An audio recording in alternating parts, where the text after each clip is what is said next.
Maria Gonzalez had worked at Detroit Auto Manufacturing for 22 years. She had started as a line worker, assembling car parts with precision and speed. Over time, she had climbed the ranks, becoming a supervisor, training new employees, and ensuring quality control.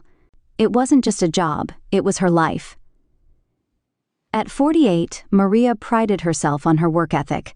She was the first to arrive, the last to leave. She had raised 2 children on the paycheck she earned from this factory, sacrificing sleep, vacations, and sometimes even meals to make sure her family never went without. She had never once considered the possibility that her job wouldn't always be there. Until today, the meeting that changed everything. Maria wiped the sweat from her forehead as she finished her shift. The factory was louder than usual, machines whirring, conveyor belts humming, metal clanking against metal. But amid the noise, she noticed something unsettling. A group of executives in suits stood near the production line, watching, evaluating. They didn't belong here. Maria's stomach tightened. Something was wrong. Her manager, Tom Wilkes, a man she had worked alongside for over a decade, approached her with an expression she couldn't quite read. "Maria, can you come to my office?" Her pulse quickened. This wasn't normal. She followed him through the plant, her steel-toed boots echoing against the concrete floor. The moment she stepped inside the cramped office, she knew. A corporate HR rep was there. A folder sat on the desk. Tom wouldn't meet her eyes. Maria's throat tightened. "What's going on?" Tom sighed, rubbing his temples. "Maria, I'm so sorry." 2 words she never expected to hear from him. The HR rep cleared her throat. Detroit Auto is implementing a new phase of automation. The company has decided to reduce its workforce by— Maria's stomach dropped. "This is my job," she said, forcing the words out. "I've been here for 22 years. Tom nodded, guilt written all over his face. "I fought for you, Maria. I did. But corporate made the decision. Your position is being replaced by automated systems." A machine. She was being replaced by a machine. Maria's hands trembled. "You can't just—" She struggled for words. "I've trained half the people here. I've given my whole life to this place."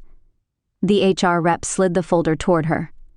Inside was her severance package. 6 weeks' pay, 22 years, and that was all she was worth. Maria's heart pounded.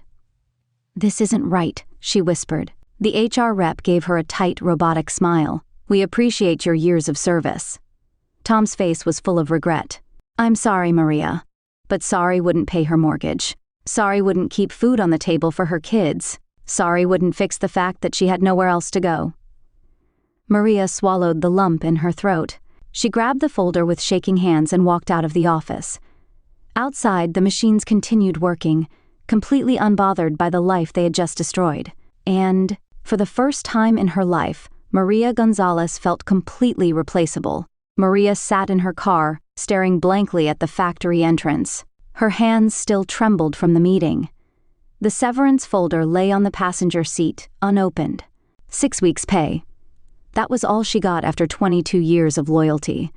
She had come to this factory at 26 years old, a young mother with nothing but determination and the hope of building a future for her kids. And now, at 48, she was leaving as if she had never mattered. Outside, the machines hummed on. They didn't care, and neither did the executives who had replaced her. Maria clenched her fists. She had spent decades believing in hard work, that if she showed up, worked harder, proved herself, she would always have security. But now, she was facing a truth she had ignored for too long. No one was irreplaceable. And in this world, the older you got, the easier you were to discard. The family she had to protect. Maria finally forced herself to drive home, the weight of the severance package pressing down on her like a stone. As soon as she stepped inside the small apartment she had worked so hard to keep, she heard laughter. Her son, Daniel, 19, and daughter, Sophia, 14, were sitting at the kitchen table, eating leftover tacos and joking about something on Daniel's phone. For a moment, Maria hesitated. They had no idea. No idea that everything had changed in the last hour. No idea that their mother, the woman who had always provided for them, who had never once let them see her struggle, was now jobless. Sophia looked up first, flashing a smile. "Mom, you're home early." Maria forced a smile. Yeah, had a shorter shift today. Daniel raised an eyebrow. That's weird. You never leave early. Maria's stomach twisted. She couldn't tell them. Not yet. They had enough to worry about. She kissed Sophia's forehead and ruffled Daniel's hair, ignoring the way her hands still shook. You two already ate? Sophia grinned. Daniel ordered tacos. He's trying to prove he can cook. Maria chuckled, but her mind was somewhere else. How was she going to pay rent next month? What about Sophia's school expenses? Daniel was supposed to start community college next semester. How was she going to afford that now? She had no answers. Only a folder full of regrets. A job market that didn't want her that night. After Sophia had gone to bed and Daniel was in his room, Maria sat at the kitchen table, laptop open. She had to find a job, fast. She typed in the only thing she knew, manufacturing jobs near me. Dozens of listings popped up, but as she clicked through them, her heart sank. Most of the positions required advanced technical skills. Robotics, programming, automation maintenance. She had never needed those before. She kept scrolling, opening applications, filling in her information, name, address, years of experience. Then she reached the question she dreaded most, date of birth. She hesitated, then typed 1975. She submitted the first application, then another, and another.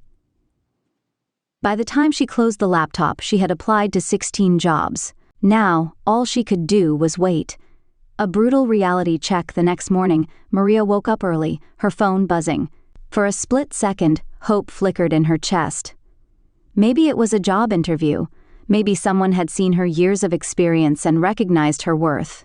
She grabbed her phone. Your job application. Thank you for your interest. Her heart pounded as she opened the email. Dear Maria, we appreciate your application. However, after reviewing your experience, we have decided to move forward with other candidates. Best of luck in your job search. Maria stared at the screen. Her hands tightened around the phone. She checked her inbox. Another email, another rejection, then another. By noon, she had received 9 rejection emails. And the worst part? Not a single company had even called her for an interview. Maria set her phone down, numb. She had worked for 22 years, given everything to this industry. And now? She wasn't even worth a phone call. Maria closed her eyes, swallowing the lump in her throat. The world had moved on without her, and she was running out of time to catch up. Maria sat in her dimly lit kitchen, staring at the cold cup of coffee in front of her. It had been 3 weeks since she lost her job. 28 applications, 17 rejections, 11 that never even responded. Her savings were shrinking fast. Rent was due in 2 weeks, and she had nothing. The first signs of crisis, Daniel walked into the kitchen, stretching. Morning, Mom. Maria forced a smile. Morning, mijo. He poured himself some coffee, glancing at her. You okay? You look tired. Maria hesitated. Should she tell him? No. Her job was to protect her kids, not worry them. She sipped her coffee. Just didn't sleep well. Daniel sat across from her. Mom, something's wrong. You've been different lately. Maria's stomach clenched. He could see through her. Of course he could. Before she could respond, Sophia walked in, yawning. Ugh, why is school so early? Maria smiled, grateful for the distraction, because the world is cruel. Sophia grabbed a granola bar and turned to her brother. Oh, did you tell Mom? Maria tensed. Tell me what? Daniel shifted in his seat. I got a job. Maria froze. A job? He nodded. At the warehouse down the street. Night shifts. Maria's heart stopped. No, Daniel frowned. Mom, we need the money. Maria's stomach twisted. Your job is school. Daniel clenched his jaw. Mom, I'm not a kid. You don't have to do this alone. Maria's hands shook as she set down her coffee. He had no idea. No idea how badly she was failing. No idea that in 2 weeks they could lose their home. But the thought of her son sacrificing his education just to help her? Unacceptable. Maria took a slow breath. I appreciate it, mijo, but I'm handling it. Daniel's jaw tightened. Are you? Maria flinched. I see you checking your phone every morning, he continued. I hear you crying at night when you think we're asleep. Sophia's eyes widened. Maria opened her mouth, then closed it. Because he was right. Swallowing pride that afternoon, Maria sat outside a small diner, gripping her phone. It was time. She had one option left, her sister, Elena. Maria hadn't asked for help since they were kids.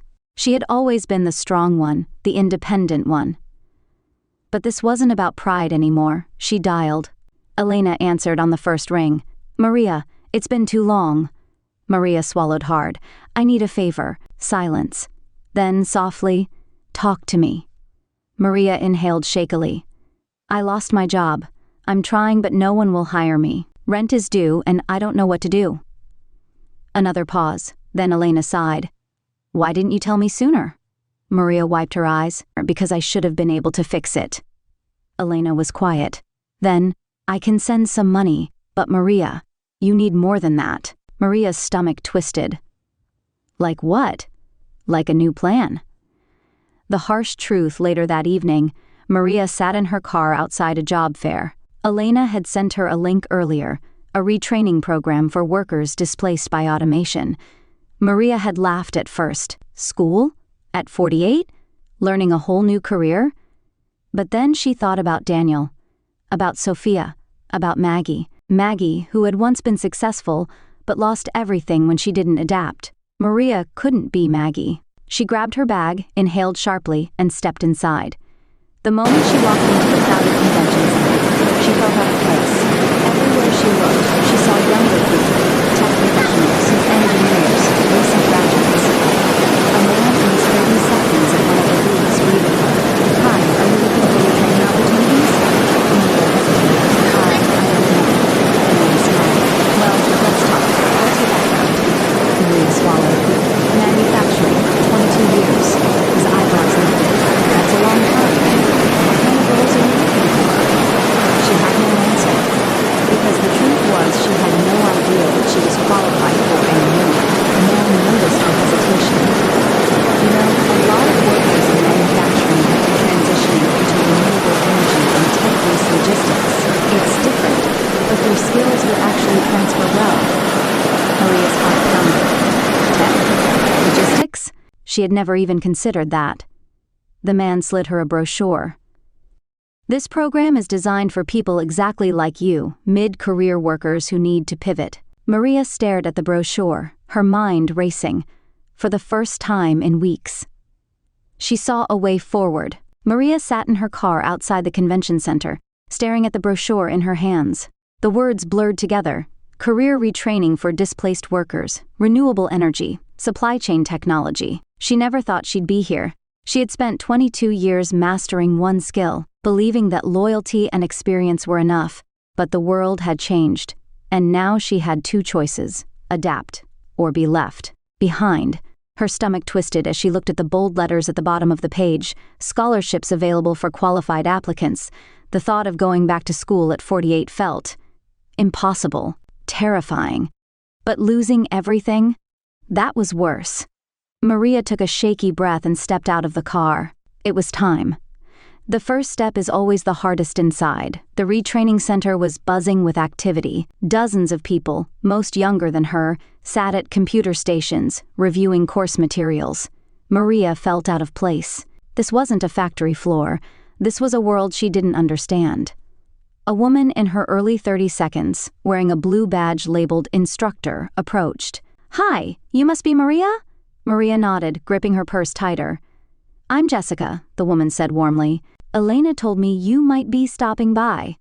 Maria's stomach flipped. Elena had set this up? She felt a flash of irritation. She didn't need her sister fixing her problems. But then she reminded herself. She had asked for help. And now help was here. Jessica gestured toward a seat. "Let's chat. What kind of work have you done?" Maria sat down slowly. "Manufacturing, 22 years. Jessica nodded. "That's great experience. Are you open to something different?" Maria hesitated. I don't know." Jessica smiled. "That's okay. Let's start simple. What do you like about your work?" Maria thought for a moment. "I like making things, seeing the process, fixing problems." Jessica's eyes lit up. "Then you might like operations management, or maybe logistics. A lot of displaced workers from manufacturing transition into supply chain coordination. Maria blinked. Supply chain? Logistics? She had never even considered those fields. Jessica pulled up a training schedule. This program is 12 weeks. It's designed for people who've worked in industries like yours but need new skills to compete in today's job market. Maria swallowed hard. 12 weeks? Jessica nodded. And there's financial aid available. Maria's chest tightened. She wanted to say no. She wanted to walk away. She wanted to find a factory job just like the one she lost and pretend none of this was happening. But she couldn't. That world was gone. She looked at the schedule again. 12 weeks. 12 weeks to rebuild her life. Maria took a deep breath. What do I need to do to sign up? The pushback she feared the most that night. Maria sat at the kitchen table, the training schedule spread out in front of her. Daniel walked in, a plate of food in his hands. Mom, you didn't eat? Maria shook her head. Not hungry. Daniel frowned. What's that? Maria exhaled. It's a retraining program. Daniel blinked. Wait, like school? Maria hesitated, then nodded. Daniel set his plate down. Mom, are you serious? Maria braced herself. Here it comes. Mom, you don't need school. You need a job, right now. Maria's throat tightened. And what job do you think is hiring me? Daniel fell silent. Maria's voice shook. I've applied for 28 jobs, Daniel. No one even calls back. Daniel rubbed his temples. So, what, you just start over? Maria's hands clenched. Yes. Daniel shook his head. Mom, we don't have time for this. Maria's chest ached. I know, but if I don't do this, we'll be in the same place in 6 months, a year, and next time, I might not even have a choice. Daniel's jaw tightened. And what if it doesn't work? Maria's stomach dropped. That was her biggest fear. What if she wasted 12 weeks? What if she was still unemployable? What if she failed? She looked at her son. He was scared, just like her, but someone had to take the first step. Maria reached across the table and squeezed his hand. Then I'll keep trying. Daniel exhaled. You really think this is the answer? Maria swallowed. I think it's a start. Burning the safety net the next morning, Maria walked into the retraining center and signed her name on the enrollment sheet. The moment she put pen to paper, she felt something she hadn't felt in weeks. Hope. This wasn't a guarantee. She could still fail. But for the first time since she lost her job, she was moving forward. Maria sat in the front row of the training center, staring at the computer screen in front of her. For the past 22 years, her work had been physical, hands-on, fast-paced. She had walked factory floors, worked with tools, fixed machines. But this? Spreadsheets, data analytics, supply chain algorithms. Her head throbbed just looking. The lessons were long, the material overwhelming. Every night after Sophia went to bed, she stayed up past midnight, rewatching tutorials, writing notes, trying to keep up. Her fingers ached from typing. Her brain hurt from learning. And worst of all, she still wasn't sure if she could do this. One night, after hours of studying, Maria slammed her laptop shut, frustrated. Daniel walked in, noticing her exhaustion. Rough day? Maria sighed. I feel like I'm failing. Daniel frowned. You've been at this for what? 2 weeks? Maria nodded. Daniel smirked. It took me 2 months just to figure out how to parallel park. You think you're gonna master an entire career in 2 weeks? Maria blinked, then laughed, a real, genuine laugh. She was being too hard on herself. She wasn't failing. She was learning. Daniel squeezed her shoulder. You got this, Mom. Maria inhaled. Yeah, I think I do. And for the first time in weeks, she believed it. The breaking point, week 6. Halfway through the program, Maria sat in class, eyes glued to the screen, when she felt her phone vibrate. She glanced down. Landlord, Maria, we need to talk about your rent. Call me ASAP. Her chest tightened. She already knew what this was about. She was out of time. Maria excused herself and stepped outside, dialing. The landlord answered immediately. Maria, I've been patient, but if I don't have the payment by the end of the month, he didn't need to finish the sentence. Maria closed her eyes. I just need more time. He sighed. I can give you 2 weeks, after that. Maria gripped her phone. I understand. She hung up, her body trembling. 2 weeks, that was all she had left before she lost the only home her children had ever known. Maria walked back into the training center, heart pounding. She had come too far to fail now. She had no choice but to make this work. She grabbed her notebook, flipped to the next page, and kept going, because failure was not an option. Maria had 2 weeks. 14 days before her landlord would expect rent she didn't have. 14 days before she'd have to face her children and tell them they were losing their home. The fear sat in her chest like a stone, but instead of breaking her, it did something else. It pushed her harder. Maria stopped doubting herself. She stopped second-guessing. She had no choice but to succeed, so she studied harder. She showed up early, stayed late, asked every question she could. She became obsessed with understanding supply chain logistics, automation systems, and operations management. The other students noticed. Even Jessica, her instructor, pulled her aside one afternoon. "You're working harder than anyone else here," she said, smiling. Maria exhaled, rubbing her tired eyes. "I have to." Jessica studied her for a moment. "Actually, that reminds me." She pulled out a business card. Maria blinked. "What's this?" "There's a local logistics company looking for a junior operations coordinator. It's part-time, but it could lead to something permanent. You'd be learning on the job while finishing the program." Maria's breath hitched. "A job? An actual opportunity?" Jessica smiled. "I already sent them your name. They want to interview you." Maria almost cried. "A job. Or another rejection?" Maria sat across from David Klein, the hiring manager at Midwest Logistics. He skimmed her resume, then folded his hands. "You worked in manufacturing for 22 years?" Maria nodded. "Yes." "And no formal experience in logistics?" Her stomach twisted. "Not officially, but I've worked in supply chains for years, managing workflow. But it was something. Enough to pay the rent, enough to keep her family in their home." Maria broke down in tears. Because for the first time in months, she felt hope. Maria sat at the kitchen table, staring at the check in her hands. It wasn't a fortune. It wasn't the kind of money she used to make. But it was enough. Enough to keep the lights on. Enough to keep a roof over her children's heads. She wiped away a tear, exhaling deeply. For the first time in months, she wasn't panicking about the future. For the first time in months, she felt like she was in control again. The conversation she dreaded that night, Maria sat across from Daniel at the kitchen table. "I paid the rent," she said. Daniel's shoulders relaxed. "Good." Maria hesitated. "But I also need to tell you something." Daniel frowned. "What?" Maria took a breath. "I'm not going back to factory work." Daniel's brow furrowed. "Wait, what?" She met his gaze. "This new job? It's different, it's challenging, but it's a future, and for the first time in a long time, I feel like I'm building something, not just surviving." Daniel shook his head. "But Mom, you loved working in the factory." Maria sighed. "No, mijo, I was comfortable in the factory, but the world has changed, and I have to change with it." Daniel leaned back, crossing his arms. "So what? You're just going to be some corporate office worker now?" Maria smiled slightly. "I'm going to be something new." Daniel was quiet for a long time. Then finally, he sighed. "I just don't want to see you struggle, Mom." Maria reached across the table, squeezing his hand. "I'm always going to have to fight, Daniel, but now I'm fighting for a future, not just a paycheck." The moment she knew it was worth it, a month passed.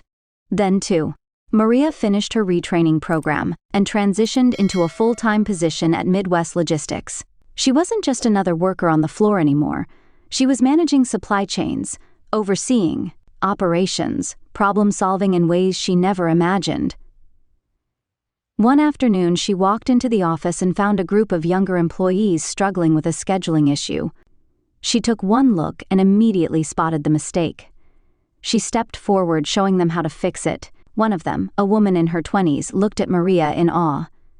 "How did you know that?" she asked. Maria smiled.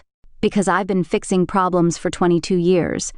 And at that moment, she realized something. She hadn't lost herself when she left the factory. She had evolved. She had built a new life, a new career on her own terms. And no machine could ever replace that. A new future begins. Maria walked into her apartment that evening, setting her keys down on the counter. Sophia ran up, hugging her tight. "Mom, you're home." Daniel stood in the doorway, watching. Maria turned to him, raising an eyebrow. "What?" He smirked. "I'm proud of you." Maria's chest tightened. She pulled him into a hug. Because for the first time in a long time, she was proud of herself too, and she knew, no matter what happened next, she would never let herself be replaceable again. Maria sat at her desk, looking out at the logistics floor below. 6 months ago, she had walked into this building terrified, unsure if she even belonged. Now, she was running part of the operations. The machines that had replaced her in the factory? Now, she was the one managing them. It was ironic and a little poetic. Maria adjusted the headset in her ear. "Warehouse team, how's the shipment tracking for Site B?"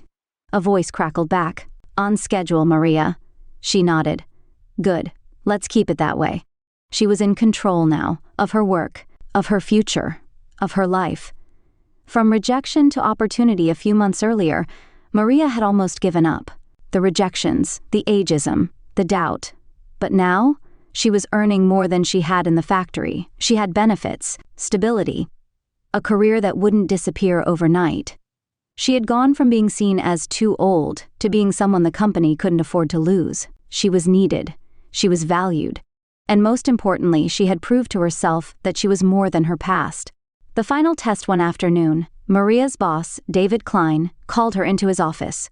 She walked in, feeling the old fear creep in. Was this it? Was she about to be replaced again? David smiled. "Relax, Maria. You're not in trouble." She exhaled. He leaned forward. "Actually, I wanted to ask if you'd be interested in taking on more responsibility." Maria blinked. "More responsibility?" David nodded. "You've been outperforming expectations. We're restructuring, and I want you to oversee operations for the entire warehouse." Maria's heart pounded. That's a huge role." David smirked. "Do you think you can handle it?" Maria let out a slow breath. 6 months ago, she would have said no. She would have doubted herself. She would have walked away. But now? She met David's gaze, her confidence unshaken. "I don't think I can handle it." David frowned slightly, then Maria smiled. "I know I can." The woman who refused to be left behind that evening, Maria walked through the door of her apartment, setting down her bag. Sophia ran up. "Mom, guess what? I got an A on my history test." Maria grinned, hugging her tight. "I'm so proud of you." Daniel leaned against the counter. "So, how was work?" Maria set her hands on her hips. "Well, your mom just got a promotion." Sophia gasped. "Wait, really?" Daniel's smirk faded. "A promotion?" Maria nodded. "I'm going to be running operations now." Daniel let out a slow whistle. "Damn, Mom, look at you." Maria chuckled. "Yeah, look at me." Because she had done it. She had survived. She had adapted. And she had won. Not just the job, not just the paycheck, but her own future. Because she had refused to let the world leave her behind. And no matter what came next, she never would. Maria sat at her new desk, overlooking the warehouse floor. 6 months ago, she had been replaced by a machine. Now she was managing an entire team that worked alongside them. She had gone from a woman discarded by an industry she had given 22 years to someone who had carved out a place for herself in a world that once told her she was too old, too outdated, too irrelevant. But she had proven them wrong. Maria wasn't just surviving anymore, she was thriving. One final goodbye to the past one afternoon, Maria received an unexpected email. Subject, Detroit Auto, Alumni Event Invitation. She blinked. It was from her old employer. The company that had let her go without a second thought was now inviting her to a networking event for former employees. Maria almost deleted it. But something stopped her. Instead, she clicked accept. Walking into the past. As someone knew a week later, Maria walked into the sleek glass-walled conference center where the event was being held. The moment she stepped inside, she saw familiar faces, former colleagues, old bosses. And then, standing by the bar, Tom Wilkes, the manager who had sat across from her that day, muttering the words, "I'm so sorry." Tom saw her and smiled awkwardly. "Maria, it's been a long time." Maria gave a polite nod. "It has." He hesitated. "So, how have you been?" She studied him for a moment. Then she smiled. "I got replaced by a machine," she said. "So I decided to manage the machines instead." Tom blinked. "Wait, you're in logistics now?" Maria nodded. "Operations manager at Midwest Logistics." Tom looked genuinely impressed. "That's a big deal." Maria shrugged. "Turns out experience still counts for something, just not in the places I expected." Tom let out a low whistle. "Wow, I never saw you as the corporate type." Maria smirked. "Neither did I. But here we are." And for the first time in a long time, she felt powerful. She wasn't looking for approval anymore. She didn't need validation from her old life, because she had built a new one that was hers. What success looks like. Now that evening, Maria sat on the balcony of her apartment, watching the city lights flicker in the distance. Daniel walked outside, leaning against the railing. "So, how was the reunion?" Maria chuckled. "Strange, but good." Daniel smirked. "Bet they were surprised to see you doing better than ever." Maria smiled. "Maybe. But the funny thing is, I didn't need their approval." Daniel nodded. "Because you finally believe in yourself?" Maria turned to him, her chest warming. She didn't just believe, she knew. "Yeah," she said softly. "I do." And for the first time in years, Maria wasn't afraid of what came next, because no matter what happened, she had already won. Maria Gonzalez had built her entire life around her job. It wasn't just a paycheck, it was her identity, her security, her future. But when she was suddenly replaced by automation, she faced a terrifying truth: the world had moved on. And she wasn't sure if she could keep up. With no savings, no job prospects, and a family depending on her, Maria was forced to make the hardest decision of her life: fight to get back what she lost. Or take a risk and build something entirely new? This is not just a story about job loss. It's about reinvention, resilience, and proving that it's never too late to start over. What do you think about Maria's journey? Have you or someone you know faced a similar challenge? Would you have made the same choice as Maria? Comment below. Let's talk about it. Comment 2 if you think Maria made the right choice. Comment 7 if you would have done something differently. If this story inspired you, don't forget to like and subscribe to Sophia's Revenge Stories. I share new thought-provoking and emotional stories every day. Watch the full story now. Click the link below.